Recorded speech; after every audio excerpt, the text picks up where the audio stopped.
Establishing question. Something for you to chew on when you listen to the rest of this. In your opinion, when we're talking about a tabletop RPG, what's a game system for? You already got that tucked away? Okay. Today I want to talk to you about Changelings. Not Changeling the Dreaming, a White Wolf game of tingly-wingly pixies from sparkly-wackly land where you can die from becoming an accountant. Nor do I mean Changeling the Lost, a White Wolf game of wishing you could die by becoming an accountant. But no, you can't. You can't even die here. This is its own thing. This is Changelings. Changelings is a game by Paweł Jakub Dominik, and I know that name is Polish, and I'm sure that my pronunciation can be best described as optimistic, but we're all just going to keep going, and sorry. It's based on the Whites system by, Lukacs Kolodziec? I'm so sorry. Which is itself based on the Lasers and Feelings system by John Harper, who is also responsible for Blades in the Dark, the game about which I border on being insufferable. Changelings was released in 2022, and it is pay what you want, meaning that you have no excuse to not come check it out and see what you think of it. Don't worry about all that lineage though, because you don't need to know anything about those other games to play Changelings. I didn't have any of those other source books on hand for this, and it never proved a problem. This treatment examines Changelings as a discrete system unto itself, and doing so underscores just how much a game system really needs to deliver. Let's just talk about Changelings as what it is for now. A cheap or free indie-made TTRPG primarily available on itch.io for an equally indie audience of extremely online role players who are largely passing around the same $20 and some of the same ideas. That's not even a criticism. This space is a lot of fun, and I like hanging out here. It's a space where people are making things that they really care about, and nothing, not even a complete lack of editing, can dull that sparkle. On that note, what I want to highlight first for Changelings is its excellent editing. Changelings' visual presentation is, just look at it. It's gorgeous, vibrant, and loud. Text is presented in multiple different fonts like a ransom note, and they're scattered around the page in a way that both looks like a sort of punk patch jacket scattering, and also presents the text in a way that encourages the reader's eyes to flow across the page. It's very well done, and it reminds me, weirdly, of Dragon Ball Z's use of text panels to keep the eye dragged around the action. The text is still selectable and can be run through a screen reader, meaning that this wasn't done at the expense of readability, and the layout is used to convey information. By giving each idea its own patch, the layout uses specific color zones to indicate the borders of ideas or to highlight headings. Similar colors mean the ideas relate, heavily contrasting colors don't. What's more, the sections are shaped and angled, meaning as you read more of one, the text points to the next related section and pulls the reading on throughout the book. Titles are large and bold, and they don't look like body or rules text. This presents to me an intentional desire to make this book readable and to maximize the space they had while demonstrating the style that they wanted. There is effort to cover a lot of what I consider the modern indie TTRPG basics of introduction. Here are the people I know, here is how cool we all are, here is a conversation about access tools and TTRPGs, here is a list of my favorite media that relates to this, and quite possibly an MP3 playlist. You know, that stuff. It presents all this with a wonderful confidence and ease, and it doesn't dedicate a whole page to re-explaining TTRPGs from first principles, or the full explanation of what X cards are and other access tools. It also doesn't spend time reminding everyone about Nazis by saying that they're not welcome to play this game. And don't get me wrong, making fun of Nazis is fun. That's why I do it. Nazis suck, and also their souls taste like anus hair, but make no mistake, they're not going to be impeded seriously from reading your game. After all, they're really bad at reading. The point is that any anti-fascist sentiment in the introduction of your book is nice, but it's for your cohort. It's not actually for affecting the Nazis. Sentences on pages don't stop Nazis. We know what stops Nazis. Anyway, where was I?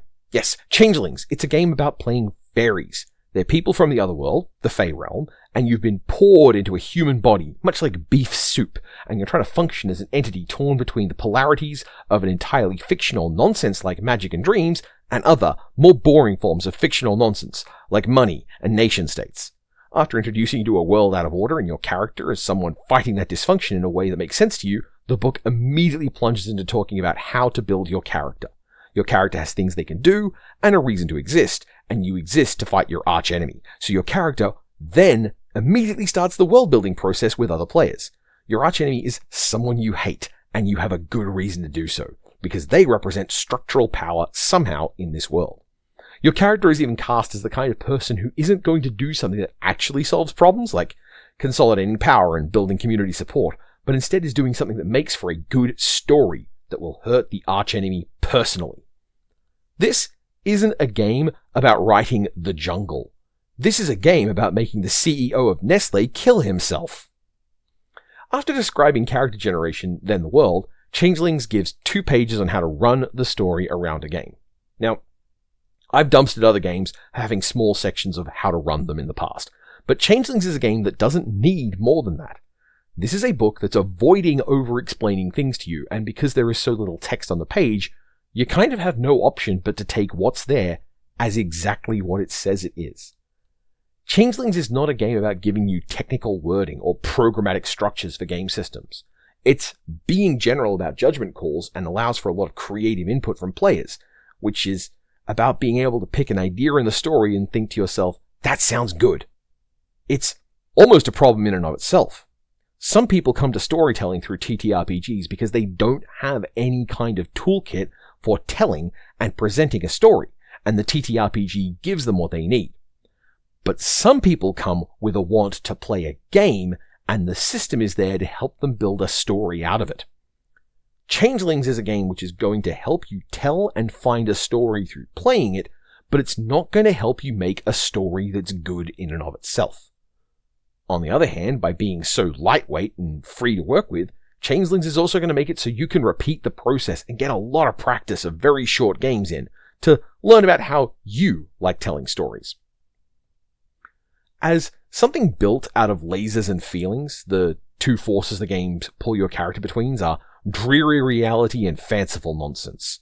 If you hit one extreme or the other, your character is out of the game, meaning you're pushed to constantly waver between these 2 sides of yourself. Solve problems too magically too often, and you become lost to the wild hunt. If you are too prone to being too mundane, then you turn into someone called Leonard, who has sensible shorts and is hoping to pick up an extra shift this weekend.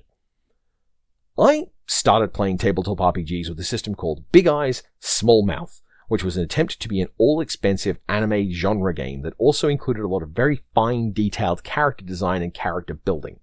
It was a wonky system for what it wanted to be, because the system was built such that you had both stat-building giant robot abilities with super weapons, and also a stat for looking nice. You could spend 4 character points on buying a Veritech, or you could spend 4 character points on looking about as good as Tenchi Masaki. It's a wonky system is what I'm saying, and I cannot even begin to remember what the game said about how to tell stories. From Big Eye Small Mouth, I moved on to Dungeons & Dragons 3rd Edition, a system which is full of what I think of as scaffolding. It doesn't actually do a very good job of teaching you how to tell a story, but it will have all the parts you need when you want to reach into a bin and grab something to put into a story. Do you need a fight? There are all these books of things you can fight. Do you need a location? We have all these maps. Do you need characters? We have all these tools for making characters. The nature of that game is what it is giving you is parts you can arrange to tell pieces of a story that you then ask players to walk into. Changelings, on the other hand, puts a lot of trust in players to make judgment calls, and it puts a lot of trust in the players playing with them to trust in the storyteller's judgment calls. What that means is that if it's the rule, if that's set out in the book, and the book is very small, everyone gets through it very quickly. There's no hidden sections of the rules here, no surprise your players didn't know that. And that means you can just approach this game with the impulse to tell a story, your players bring you the pieces that go into that story, and then the system impedes the impulse of storytelling very little. If what you want is a game about weirdo, unreal punks doing something extravagant because it would make a good story against bad people, and you don't want to have to read a lot to feel that you've mastered a system that's much more about your friends trusting you in the telling of that story, then you should check out Changelings. I don't know how good Changelings would have been for the me who had spent time running Dungeons & Dragons 3rd Edition. but I know this system would have been great for the me who hadn't run Big Eyes Small Mouth yet.